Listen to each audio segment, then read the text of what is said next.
여러분 안녕하세요. 기출 150문제로 한능검 1등급 맞기의 신쌤입니다. 오늘이 그 20번째 시간으로 오늘은 지난 시간에 이어 조선의 문화에 대해서 좀 더 공부해 보도록 하겠습니다. 여러분 오늘이 조선사 마지막 시간이 되겠는데요. 결론적으로 우리 한국사 능력검정 시험에서 약 55% 정도 차지하는 전근대사 파트의 마지막 시간이 되겠네요. 자 그러면 문제풀이 바로 시작하도록 하겠습니다. 1번 57회 기출문제네요.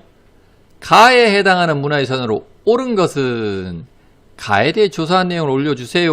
세조 때 축조하였으며 현재 국보로 지정되어 있습니다. 대리석으로 만든 이 탑의 강면에는 부처, 보살, 천인상 등이 새겨져 있습니다. 이 탑 근처에 살던 박지원, 이덕무 등이 서로 교류하여 이들을 백탑파라고 부르기도 했습니다. 여러분, 세조 때 대리석으로 만든 조선을 대표하는 탑, 국보로 지정된 탑은 그렇죠. 원각사지 10층석 탑. 보기 중에 어디에 있나요? 네, 1번에 있네요. 1번이 정답.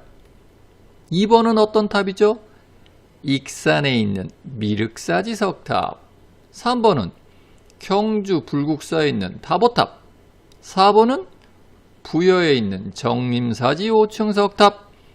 5번은 그러네요. 이건 발해 영광탑이네요.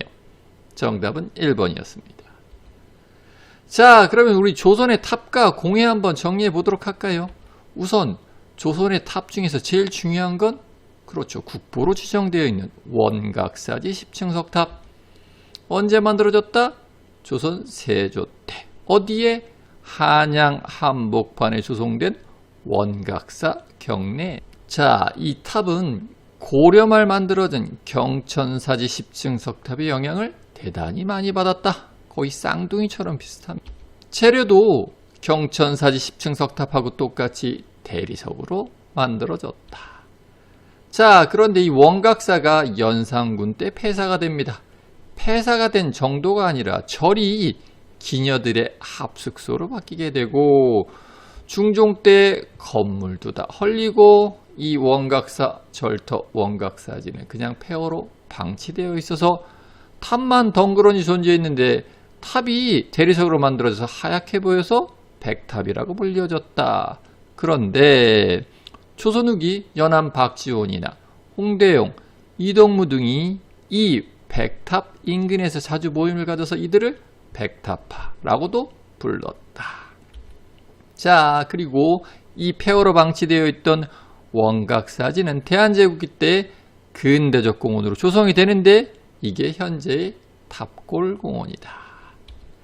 자, 그러면 공예 한번 보겠습니다. 공예품 중에서는 도자기 중심으로 살펴보시면 될 것 같습니다.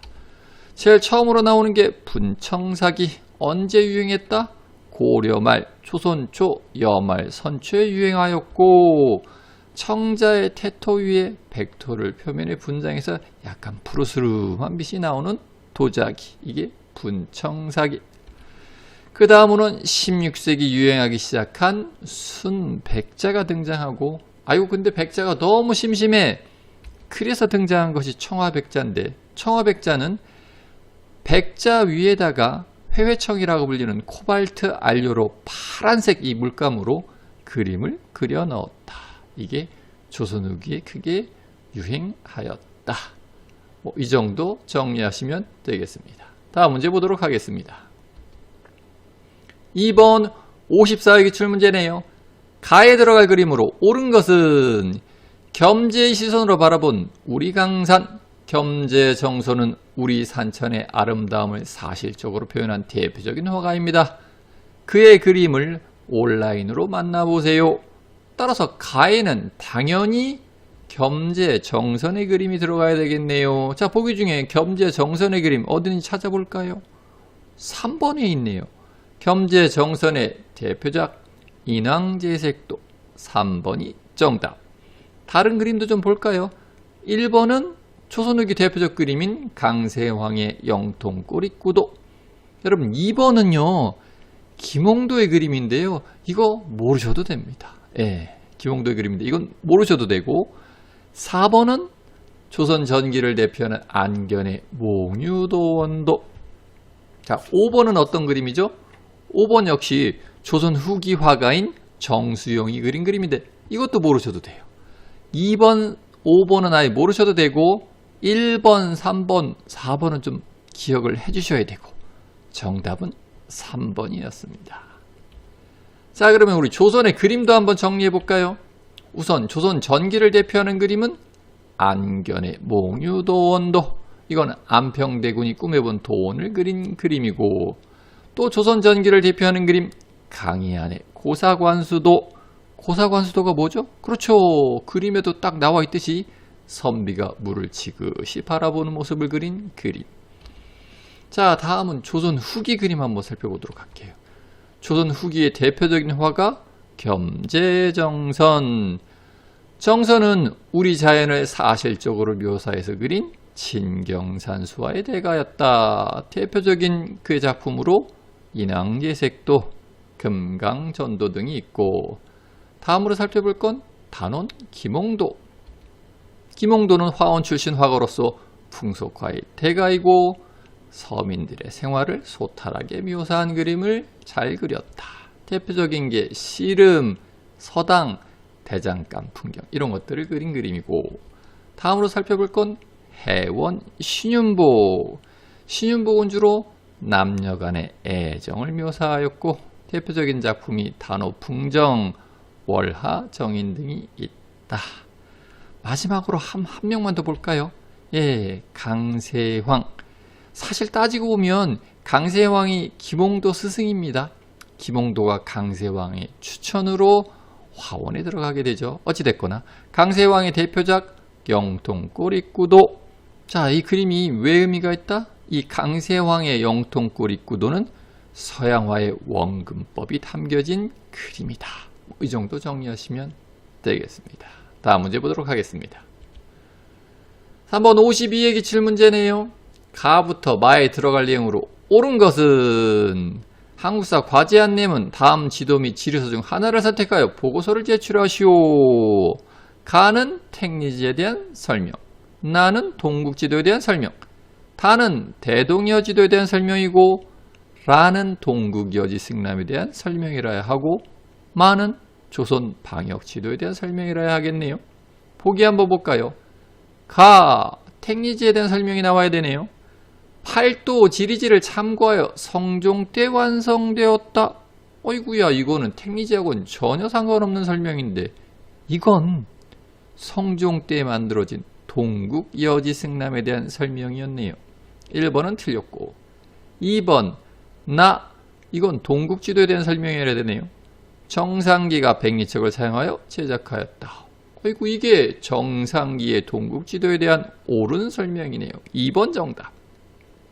3번 다는 대동여지도에 대한 설명이 나와야 되겠네요. 한치윤이 500여 종의 자료를 참고하여 편찬하였다. 이건 조선 후기 대표적인 역사서인 한치윤의 해동 역사에 대한 설명이네요. 따라서 3번도 틀렸고, 4번 이건 동국여지승람에 대한 설명이 나와야 되겠네요. 복고총론에서 거주지의 이상적인 조건을 제시하였다. 이건 택리지에 대한 설명이네요. 4번도 틀렸고, 5번 목판으로 인쇄되었으며 심리마다 눈금이 표시되어 있다. 마는 조선 방역지도에 대한 설명이라 해야 되는데 이 내용은 그렇죠, 대동여지도에 대한 설명이네요. 따라서 정답은 2번이었습니다. 자, 그러면 우리 조선의 지리서와 지도 한번 정리해 보도록 하겠습니다. 우선 지리서. 세종 때 만들어진 신찬 팔도지리지 좀 기억하셔야죠. 이게 조선왕조 최초의 관찬지리서이고, 이게 세종대왕님께서 돌아가시고 나서 세종실록이 편찬될 때 지리지로 같이 들어간다. 그래서 우리가 흔히 세종실록 지리지라고 부른다.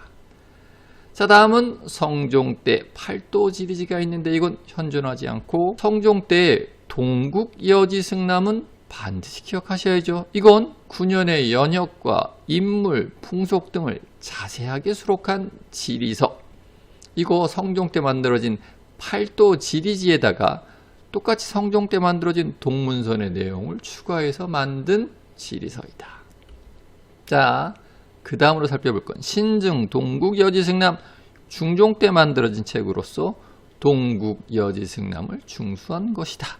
여기에 지도가 첨부되어 있는데 이 첨부된 팔도 총도에 울릉도 독도가 표시되어 있다.